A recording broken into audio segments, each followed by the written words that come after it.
There are places on this earth so forgotten that even the wind refuses to carry their name. Places where the ground is cracked and dead, where bones of animals and men bleach together under a sky so wide it seems to swallow whole the sins committed beneath it. Ash Hollow was one of those places. Cradled in a deep canyon of pale limestone walls, the town clung to existence like a stubborn weed in dry clay. What passed for streets were little more than hardened dust paths between leaning shanties and half-dead cottonwoods. No church bell rang in Ash Hollow, nor did any badge glint upon a lawman's chest. The last preacher had vanished one spring storm, and the marshal, years before that, was found hanging from his own porch beam with no witnesses and no one much inclined to ask. It was said the only soul keeping vigil at night was the restless ghost of old Nathaniel Ashe himself, the town's long-dead founder, and if you listened close when the wind shifted, you might hear his boots pacing along the cemetery fence. Gideon Ray had long ago stopped listening for ghosts. He lived on the edge of town, where the land dipped into gulches and forgotten creeks. His homestead was a patchwork of weather-beaten barns and leaning fence lines, stubborn cattle grazing between the mesquites. He'd once been a man of books, a scholar from Philadelphia, sent west by men with polished boots and ink-stained hands to chart the lawless frontier. But the fall of Mercy Ridge had stripped that from him, the details of which no one in Ash Hollow ever dared speak aloud. Now he was a widower, a man with silence thick in his bones, and hands so calloused they barely felt the cold anymore. That night, the cold had teeth, the kind of cold that stilled coyotes and made the air brittle. Gideon stepped from his cabin just after sunset to check the fence lines, an old lantern in hand. The wind was restless, rattling the bones of dead branches and stirring faint whispers through the canyons. He'd nearly passed it, the shapeless heap by his barn's wall, thinking it another discarded grain sack left by drifters or wind. But the sack moved. He froze, lantern light catching on the rough burlap, seeing then the bare foot sticking out, raw and red with frostbite. A tangle of dark, dust-caked hair spilled from the opening of the sack. Whoever it was had crawled inside for warmth and failed to find much of it. Gideon lowered the lantern, crouching beside the bundle. A woman, young, though the dirt and cold had aged her features. Her skin was tight against her bones, lips cracked, face smeared with dust, and a streak of blood along her temple. Her eyes were closed, lashes rimmed with frost. For a long moment, Gideon did nothing. A man out here learned better than to take in strays, especially ones like this. There was no fortune in Ash Hollow, no mercy either. Folks would blame the dead for the weather if it suited them, and a stranger, particularly a woman alone, drew more suspicion than sympathy. It stirred ugly things in men too long without kindness. The woman stirred, a broken whimper rising from her throat. Gideon's jaw tightened. Against his better judgment, he slid his arms beneath her, feeling how light she was, like lifting a bundle of dry twigs. She gave a weak, instinctive flinch, then went limp against him. Inside the cabin, he laid her near the hearth, stoked the fire high until it spat and crackled against the cold. He fetched what little broth remained from his own supper and forced a spoonful between her chapped lips. The woman coughed, then swallowed. Gideon covered her with an old patchwork quilt, one his wife had made years ago, its colors faded but still warm. It was near midnight when old Jedediah Crick came rapping on the door. The town's elder by default, jetted skin like worn leather and eyes sharp as broken glass. Folks claimed he could smell death on a man before the fever took him. "You a damn fool, Ray," Jed said without preamble, staring at the girl on the floor. "Wasn't about to let her freeze," Gideon answered. Jed spat into the hearth. "That's no ordinary stray. Word's been traveling. A girl round Carson Bluffs slit a man's throat ear to ear. Said she's cursed. Hollow-born, some call it. A death song in human skin. Folks see her shadow. Next thing a ranch burns or a child turns up drowned." Gideon let the old man talk. The fire cracked, throwing shadows against the cabin's rough-hewn walls. "Best thing you can do, boy," Jed continued, his voice low, "is haul her back to whatever hole she came from before dawn, or else Ash Hollow'll pay for it in blood. Mark my words." Gideon stared at the woman, a line of damp hair clinging to her cheek, breath shallow, but steady now. "I'll take my chances," he muttered. Jed shook his head, his expression unreadable. "A hollow-born woman's a death song, boy. You best be ready for what follows." With that, Jed left, the wind howling louder as he disappeared into the night. Gideon sat down beside the fire, laying his rifle across his knees. The woman slept on, a flicker of color returning to her skin, though her face remained marked by whatever miles and horrors had driven her to this godless place. Ash Hollow, he knew, was a land for the lost and the damned, and now, it seemed, it had one more soul to claim. Maven awoke on the third morning, her eyes flickering open like a trapped animal's, glassy with hunger and mistrust. The first thing she saw was firelight, the dull orange glow of the hearth, painting restless shadows across the timber walls. She lay motionless beneath a faded patchwork quilt, the warmth both unfamiliar and treacherous. Her fingers twitched against coarse fabric. When she tried to move, the ache in her limbs cut sharp as a knife. A man sat near the fire, mending a bridle strap, his face lined and quiet. He didn't look up. She stayed still, heart hammering in her chest, waiting for the whip-crack voice of a master or the sudden grip of a rough hand. But none came, only the pop of wood in the fire and the steady scrape of his work. The room smelled of smoke and leather, of earth and old grief. It was alien to her and yet painfully familiar. 100 nights like this in places where death wore familiar faces. When at last he did look up, his expression didn't change. No questions, no accusations. He spoke in a voice as even and dry as dust on stone. "You'll eat when you're able. There's bread there. Water, too." She didn't answer. Her throat was raw, her tongue thick in her mouth. The weight of silence stretched between them like a taut rope. He rose and left her alone. For days she wouldn't speak. She took the food left near the hearth, drank from the tin cup, always after he'd gone to tend the cattle. She watched from behind the cracks of a curtain when he rode out, and slipped out only to gather firewood or wash her face in the creek. She avoided the town, the sight of other men, and the risk of voices calling her by a name she wasn't ready to claim. The man, Gideon, did not press. He spoke little but worked steadily, patching fence posts, hauling feed, and splitting wood, pausing only to leave a scrap of bread or a cup of hot beans by the fire. In a place like Ash Hollow, a man learned not to ask where a body came from. Death came often enough without a name. One evening, while dusk settled into the canyon like a blanket, Maven sat by the hearth and muttered her first word. "Maven." The sound was so brittle it seemed to break on her tongue. Gideon looked up from his saddle stitching and nodded once. "You got a place here. You'll work for your keep. I don't ask for more." The simplicity of it nearly unraveled her. No threats, no questions about what brought her here, no curiosity about the scars on her wrist or the weight in her gaze. Little by little, the distance between them narrowed. She would gather wood, mend a fence rail, learn the feel of honest work again. Gideon showed her where to find fresh water, how to track stray calves, how to split mesquite for the fire. She moved like a woman made of splinters and bad memories, but slowly. The lines in her face eased. She spoke in fragments, told him of Saltbone Flats, a ramshackle patch of dry earth far south, a place of sunburned fields and sickly cattle, a town strangled by sickness and raiders. She told of the night they came, men with guns and fire, who took what they wanted and left nothing but ash. The fever took the rest.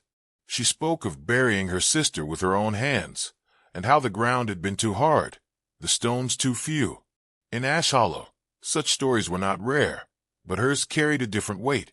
There was a hard edge in the way she spoke, a knowledge older than her years, something the land itself might have taught her. But the town watched. Etta Voss was the first to make her move. She was a gaunt woman with a mouth like a rusted trap and a sharp eye for what didn't belong. Etta had long claimed Ash Hollow was a place for its own, and every drifter, outcast, or stranger stirred the dust of old fears. "She's a curse, Ray." Etta spat one afternoon as Gideon passed her store. "You bring in a stray like that, and don't be surprised when your cattle sour and the milk dries up." Gideon said nothing, just kept walking, But word spread faster than a brush fire in high wind. Strange things began happening. A calf was found torn open on the far ridge, its eyes pecked clean. A child named Eli Jensen wandered from his yard and was found 2 days later in the canyon stream, his face blue and still.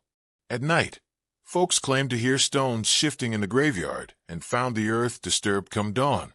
It didn't take long for tongues to wag and fingers to point. At the council house, men gathered in the thick, stale air of the saloon, faces drawn with drink and dread. Harlan Crow, thick-necked and self-important, slammed a meaty fist against the table. "It's her," he growled. "A witch or worse. She stirred up something foul. My stock's gone barren, and that boy's blood ain't dried yet. We let her stay. We'll all be 6 feet under come winter." Others muttered their assent.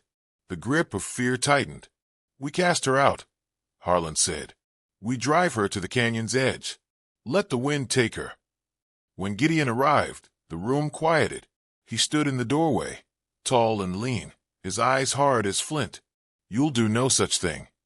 "She's cursed, Ray," Etta hissed from the corner. Gideon's voice cut clean through the room. "A soul with no name, still a soul. And no man here can claim theirs is clean." The silence was heavy, brittle as glass. No one spoke. Harlan's face darkened, but he held his tongue. That night, back at the cabin, Maven sat by the fire. Gideon said nothing of the meeting. He poured her a cup of water and set a loaf of bread down. As she reached for it, the collar of her blouse shifted. The firelight caught on something small and metal around her neck, a medallion, old and battered. Gideon saw the shape of an ash tree etched into its face, its roots curling like smoke. Around the edge, worn letters spelled out Daughters of the Red Ash. Maven noticed his gaze and tucked the token away. Her face shuddered tight, but the air in the room changed, thick with something unspoken. The shadows seemed to press closer, and the wind outside rattled the window pane like a restless spirit. Neither spoke of it, but Gideon knew then that the town's troubles weren't over, and whatever Maven carried, it wasn't the sort of burden a man left to the wolves. The wind howled through Ash Hollow that night, rattling loose shutters and carrying with it the dry scent of mesquite smoke and dust. Gideon worked by lantern light along the south fence line, mending a gap where some ornery steer had pushed through earlier in the day. The cold pressed sharp against his skin, his breath curling in the air. He reached for a post when a sudden, sharp pain lanced through his forearm. He jerked back. A rattlesnake, coiled in the shadow between rocks, had struck fast and deep, its fangs burying into flesh before vanishing into the darkness. The world narrowed to a spinning circle of pain as his vision blurred. He dropped the hammer, staggered back, and collapsed onto the brittle grass. Gideon didn't remember how she got there, but Maven's face appeared above his, eyes dark and fierce. She didn't waste a word. Her hands worked quick, pulling a leather pouch from beneath a shawl. From it came dried roots, crushed leaves, and a brittle stem she snapped between her teeth. She spat a pulp of green into her palm and pressed it hard against the puncture wound. "Keep still," she hissed. His pulse hammered, nausea rising, but her voice anchored him to the earth. He felt the searing burn of the paste, and then her fingers at his throat, checking his pulse, watching his face as if reading something deeper than blood. The world tipped and reeled, but the worst of the poison's fire dulled. Maven stayed with him through the night, forcing bitter draughts of herbal brew down his throat, placing heated stones at his feet. She muttered words in a tongue Gideon didn't know, her voice low and steady, like water running through stones. By morning, the fever broke. He woke to find her sitting by the cold ashes of the fire, her face pale, the medallion around her neck catching the dawn's light. She said nothing, but the look they exchanged spoke of debts forged in blood and venom. That day, a rider came down the canyon road. The man was tall, lean, with a hawk's stare and a coat lined with dust from 6 territories. He rode a black horse that seemed too fine for this forgotten place. His name was Wes Cutter. Cutter claimed to be a bounty man, said he was tracking a fugitive woman out of Saltbone Flats, a murderess with fire in her hair and blood on her hands. Claimed she slit the throat of a lawman in Carson Bluffs, vanished into the hills, and left a trail of death behind her. The townsfolk, already uneasy, gathered quick around Cutter's words. Edavos clung to them like gospel.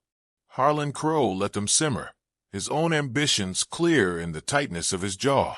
"She's poison," Cutter told them, "a bringer of ill fate. My job's to haul her to gallows post for a noose, and you'll all be better for it." The air in Ash Hollow turned mean.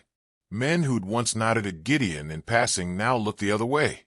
Mothers drew their children inside when Maven walked past. The space between her and the town stretched thin as old cloth.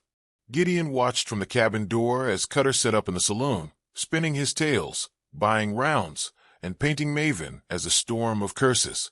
The man's eyes were too cold, his smile too easy. Gideon had seen men like him before, wolves in lawmen's coats. The next evening, Gideon saddled his horse and rode east to Crater's Fork, a settlement 2 days' ride away, where a trader named Briggs kept a ledger of bounty names. He returned by dawn with what he'd suspected.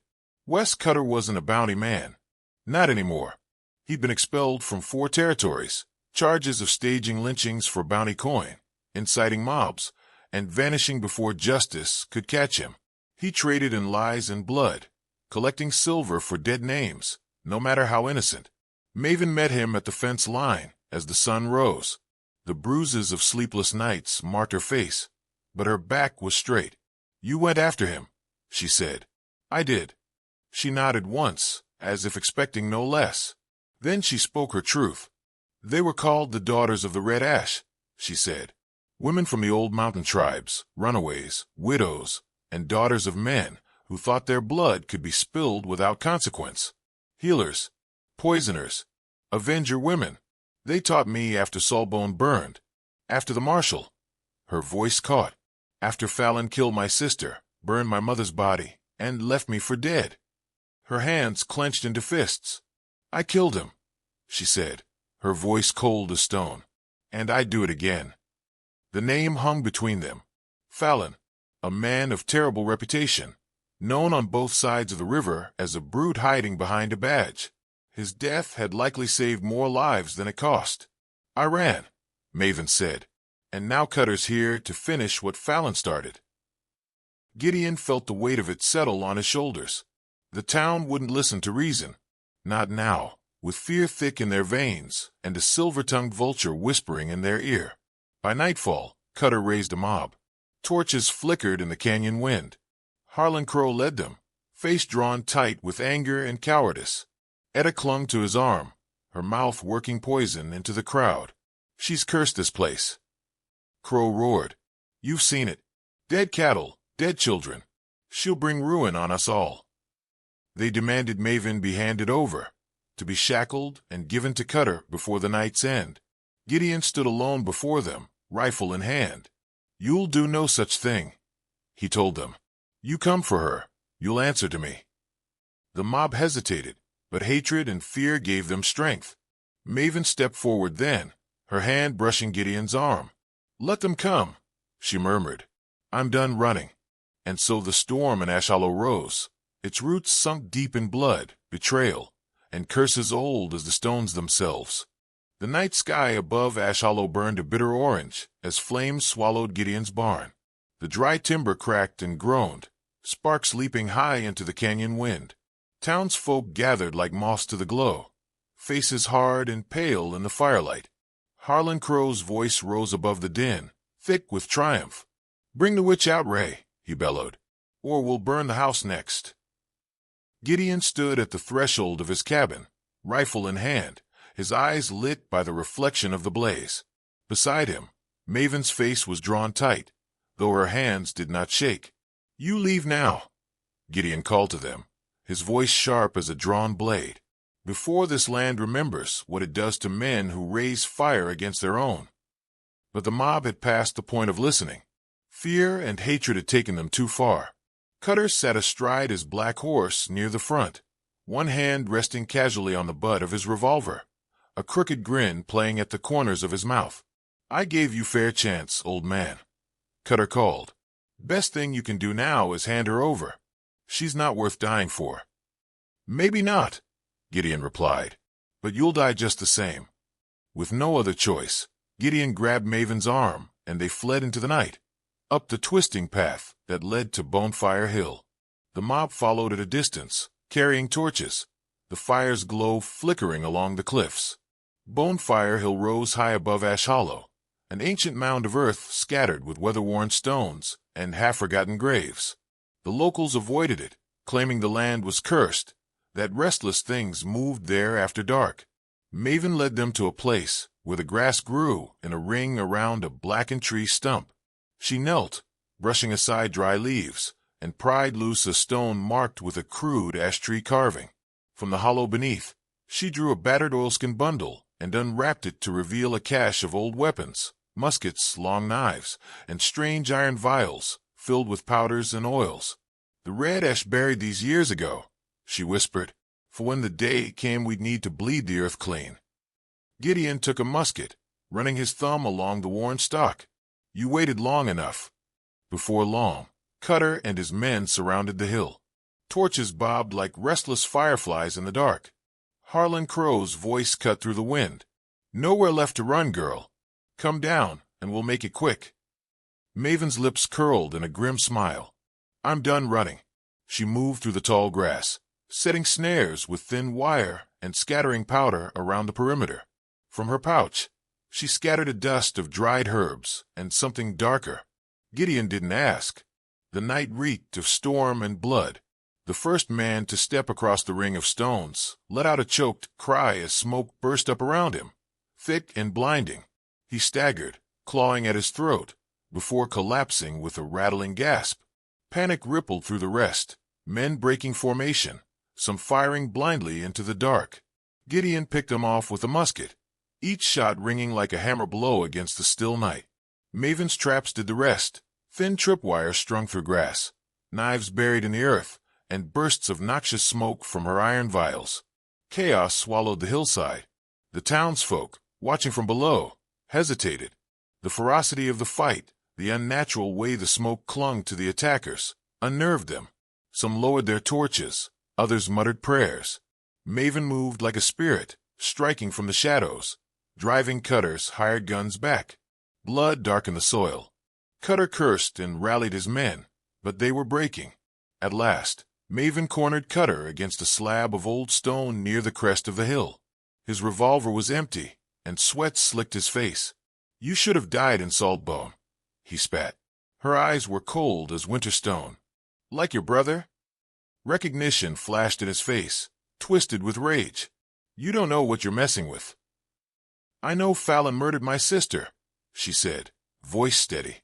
"And now it's your turn." Before he could move, her knife was at his throat, a thin line of blood welling where the blade touched skin. "I ain't afraid of you," Cutter snarled. "You should be." She drove the knife home, and Cutter dropped with a dull, final thud. The smoke thinned. The sounds of fighting stilled. The townsfolk, watching from the base of the hill, said nothing. Maven stood, bloodied and unbowed. Gideon came to her side, gripping his shoulder where a shot had grazed him. "It's done," she whispered. But it wasn't. Harlan Crow pushed through the remaining men, his face a mask of fury. "String her up," he bellowed. "A killer's a killer, and she's brought death to this town." Several townsfolk hesitated, but others took up the cry, emboldened by the dying embers of their fear. Gideon stepped forward, his voice rising like a hammer's ring. "Enough." The word rolled out over them, sharp and cold. "You hang her for defending herself," he said, his gaze sweeping the crowd. "For standing against men who murdered women and children, men you let in your homes. You want to talk curses? Look in the mirror." He pointed to the men around him. "Sam Tucker, you beat your boy near to death last winter. Eli Stokes, you hanged a farmhand for looking at your daughter. Etta Voss, you turned away a starving family and found him frozen stiff come dawn." His voice turned like a blade. "You think the ground here was clean before she set foot on it? This place has been bleeding since it was named." Crow made to speak, but Gideon cut him off. "You call me a fool for sheltering her, for standing against you. So let me tell you what you don't know." He pulled a worn badge from beneath his coat, tarnished, the letters U.S. marked faintly in brass. "Name's not Ray. It's Gideon Hart. I was a federal investigator out of St. Louis, sent to uncover frontier massacres. to burn out men who used their badges as weapons. And I found him. Exposed the generals, the marshals, the killers hiding behind the flag. The townsfolk stared, the weight of his words cracking whatever resolve they had left. They tried to hang me for it, Gideon said. So I came here, to bury my name. But if it means standing against men like Crow and Cutter, then I'll take it up again. No one moved. Crow swallowed hard. You think you can scare us with old stories? Not stories, Gideon said, stepping close. Truth. And every man here knows it.